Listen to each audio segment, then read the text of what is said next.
2 এর 2 নম্বর cos square 57 degree plus cos square 33 degree 1 প্রমাণ করতে বলেছে। তাহলে আমি একটা কাজ করি,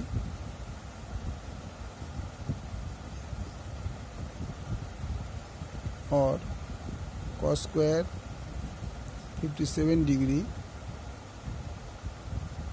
cos square 90 degree minus 57 degree যেটা বাদ দিলে 33 ডিগ্রি হবে। cos स्क्वायर 57 डिग्री प्लस এটা বলে দিচ্ছি cos 90 degree minus theta equal to sine theta.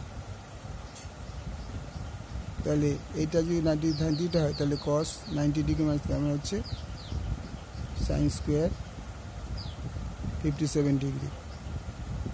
তাহলে আমরা জানি sin square 57 degree plus cos square 57 degree equal to 1।